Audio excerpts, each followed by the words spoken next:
La fonction polynomiale du premier degré, 2.3.3. Fonction polynomiale, qu'est-ce que c'est? C'est un peu comme la règle que vous avez appris l'année dernière en secondaire 2. La règle, ça permet de savoir où on se situe sur une droite. Donc, en fait, dans le cas de cette règle-là, des règles, il y en existe plusieurs, en fait, presque une infinité.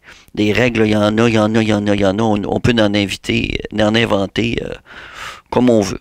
Donc, ça dépend qu'est-ce qu'on veut faire avec. Nous, dans notre cas, on va étudier la fonction polynomiale du premier degré, c'est-à-dire la règle qui va représenter finalement l'ensemble des points qui vont permettre de tracer une droite. Donc, par exemple, imaginons qu'on a qu'on connaît. D'abord, il faut repenser, il faut penser qu'on a appris il y a quelques cours le taux de variation. Le taux de variation représente quoi? Représente l'inclinaison de la droite dans l'espace. Et on a aussi appris dans les propriétés des fonctions, on a appris l'ordonnée à l'origine ou la valeur initiale. La valeur initiale va nous dire à quel endroit elle se situe notre droite. Donc, par exemple, si mon taux de variation est de 2 et que ma valeur initiale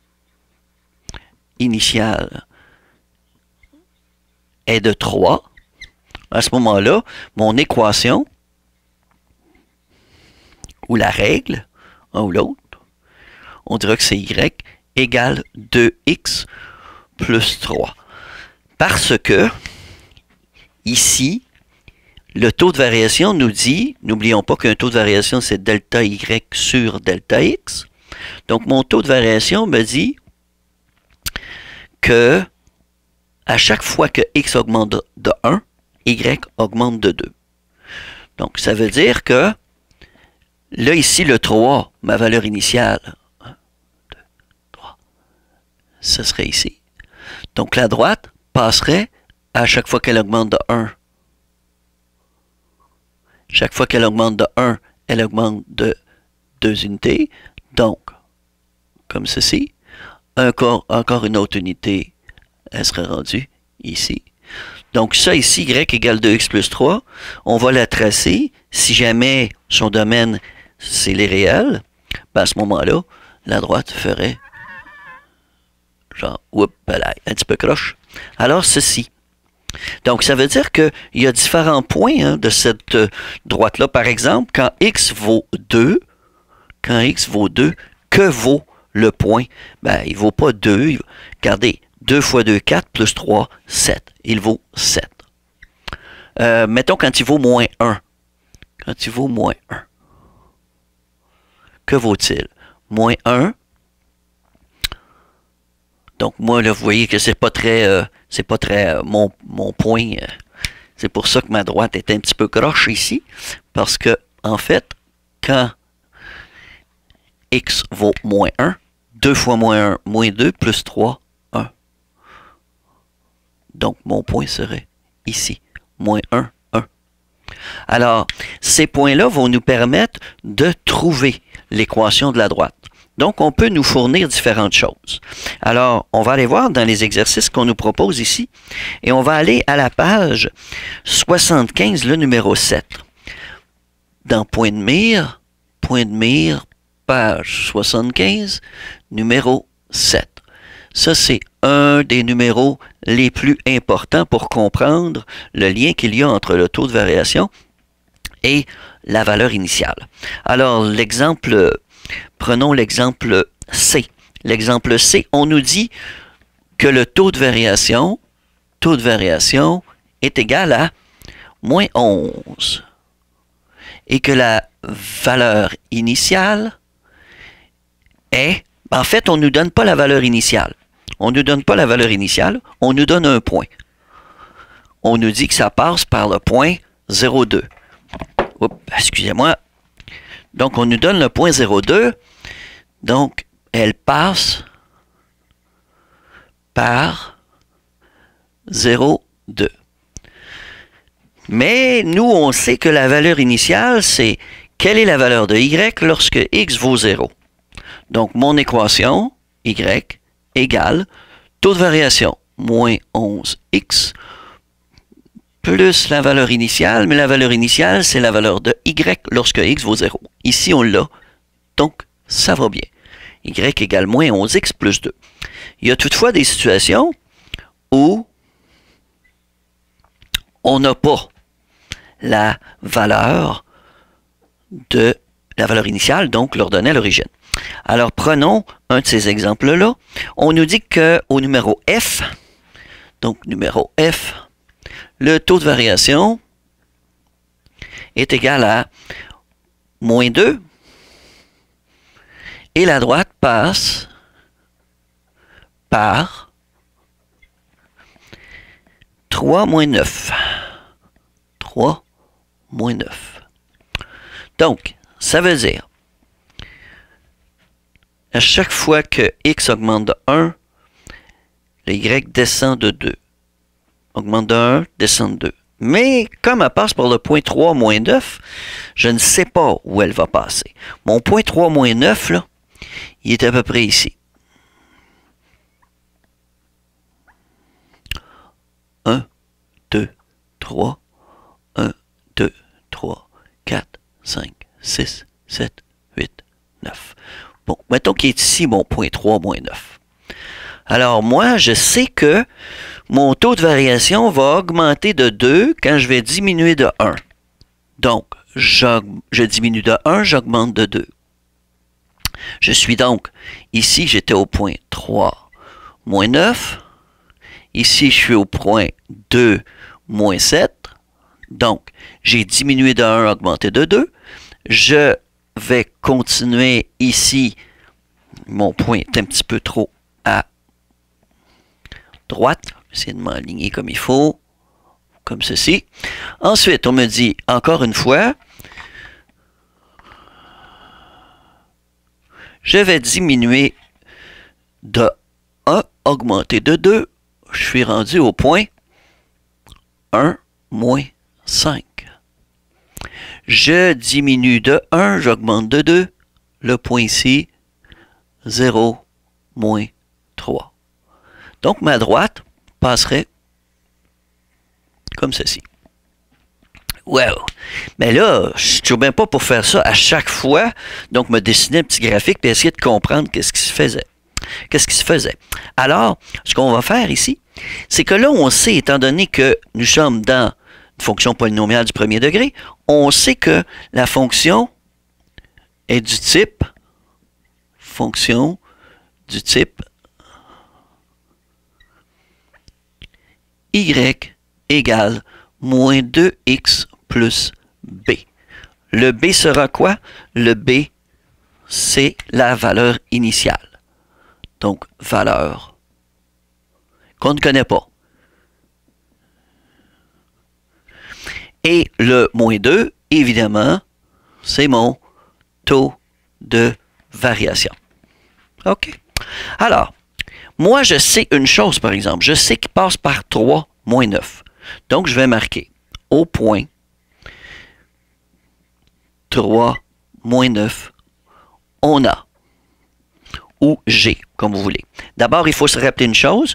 Le 3, c'est l'abscisse à l'origine, l'abscisse de ce couple-là, pas l'abscisse à l'origine, l'abscisse, et Y, c'est l'ordonnée de ce couple-là. Donc, moi, si je remplace les valeurs ici dans ma petite fonction que j'ai là, la valeur de Y, c'est moins 9. Donc, je vais le remplacer. Moins 9 égale moins 2 fois 3 plus B. C'est-à-dire, moins 9 égale moins 6 plus B. Donc, plus 6, donc B égale moins 3. B égale moins 3. On a donc ma fonction y égale moins 2x plus, excusez, moins 3 ici. Moins 3. On s'entend que c'est un petit peu plus pratique que d'avoir à toujours retracer le graphique. Alors, allons voir maintenant au numéro 8. On va avoir un autre genre d'exercice. Ça, c'était le numéro 7, page 75. Donc, page 75 toujours. Numéro 8. On nous donne deux sommets et on demande quelle est l'équation de la droite qui passe par ces deux sommets-là. Alors, prenons le B, 2 moins 5 et moins 2, 6. B, 2 moins 5 et moins 2, 6. Alors, la première chose à faire ici, c'est d'essayer de trouver quel est le taux de variation que je n'ai pas. Donc, taux de variation égale delta Y sur delta X égale Y2 moins Y1 sur X2 moins X1. Une chose qui serait importante, c'est que vous marquiez tous ceci. Et vous pouvez commencer avec X1, Y1 puis X2, Y2, on s'en fout. OK? Donc ça ici. Mais on peut tout simplement marquer le premier point qu'on me donne, X2, X1, Y1. Et le deuxième, X2, Y2. Donc l'ordre des points n'est pas important. Sauf que on va souvent dire le point dont le X est le plus négatif est le plus petit. On va le mettre comme le premier point. Pour vous montrer que ça n'a aucune importance, regardez bien, ce qui est extrêmement important, c'est de toujours partir du même couple. Alors moi, je vais faire 6 moins Y1 qui est moins 5. Et ensuite, X, donc X2 moins 2, moins 2. Ce qui me fait 6 plus 5, 11, moins 2, moins 4, donc moins 11 quarts. Ça, c'est mon taux de variation. Donc, mon équation sera du type Y égale moins 11 quarts de X plus B.